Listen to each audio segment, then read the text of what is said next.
जय गौ माता, जय गोपाल। बोलिए गौ माता की जय।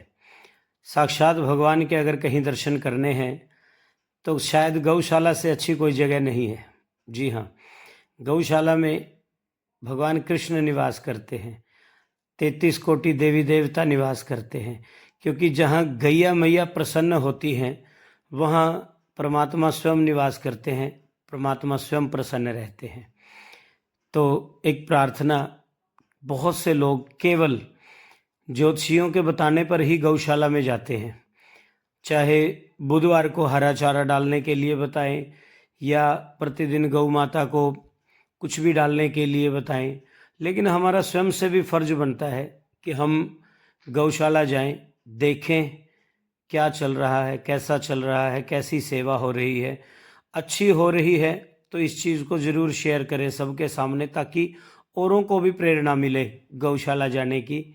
तो सबसे बड़ी बात कि जिस शहर की गौ माता प्रसन्न है उस शहर के लगभग सभी लोग प्रसन्न हैं। उस शहर में कभी किसी चीज़ की कोई परेशानी नहीं आती। और जीवन में ध्यान रखिएगा, अगर परमात्मा को पाना है तो सबसे आसान सेवा अपने माँ बाप की और साथ में गौ माता की सेवा है। तो याद रखिए, हमारा ये व्लॉग बनाने का केवल एक ही मकसद है कि अपने शहर की गौशाला में ज़रूर जाएं। आजकल वैसे गौशाला पर बहुत बड़ी बड़ी राजनीति होती है, बड़े बड़े मंच से बहुत बड़े बड़े लोग, चाहे इसमें संत महात्मा है, नेता है, बहुत बड़ी बड़ी बातें कह करके चले जाते हैं, लेकिन घर में देखते हैं तो एक गाय भी नहीं मिलती। जो लोग घर में गाय नहीं पाल सकते, घर में गाय नहीं रख सकते, ज़्यादा नहीं चाहे 10 दिन में एक बार, हफ्ते में एक बार गौशाला जाइए। जैसा आपसे बन पड़ता है गौ माता के लिए कुछ भी लेकर के जाइए और गौ माता की सेवा कीजिए। वहाँ ज़्यादा कुछ नहीं कर सकते, चाहे 10 रुपये प्रतिदिन हम निकालें और इसी को गौ माता के समर्पित कर दें, तो ये समझिए आपका जीवन धन्य हो जाएगा। और एक सच्चाई, वैतरणी नदी, जो कहते हैं कि इंसान की आत्मा को पार करनी होती है मरने के बाद, वैतरणी नदी केवल गौ माता की पूंछ पकड़ करके ही पार होती है।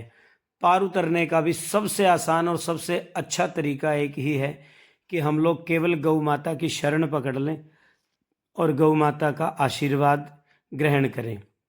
जितने गुण गौ माता के दूध में पाए जाते हैं, शायद किसी दूध में इतने गुण नहीं पाए जाते। तो मेरी फिर से सभी से प्रार्थना है, ये व्लॉग बनाने का हमारा केवल एक ही मकसद है कि जैसे हमारे असंध की गौशाला इतनी खुशहाल है, हर जगह की गौशाला इसी प्रकार से खुशहाल होनी चाहिए, इसी तरह से गौ माता की सेवा होनी चाहिए। और बहुत बहुत धन्यवाद है गौ सेवकों को और गौशाला कमेटी के सभी मेंबरों को, जो दिन रात लगन मेहनत करके गौ माता की सेवा में तत्पर रहते हैं। तो आप सभी से भी प्रार्थना, स्वयं भी जाएं और कोशिश कीजिए अपने इष्ट मित्रों को भी लेकर के जाएं। घर में किसी का जन्मदिन है या आपके इष्ट मित्र का जन्मदिन है, एनिवर्सरी है, इस मौके पर चाहे थोड़ा बहुत निकले, गौ माता के नाम का हमारे हाथ से कुछ भी जरूर निकले। ये बाई रिक्वेस्ट है, एक प्रार्थना है आप सभी से। तो एक बार लास्ट में बोल दीजिए इस वीडियो के, गौ माता की जय, भारत माता की जय, भारत के सभी संतों की जय। जय गौ माता।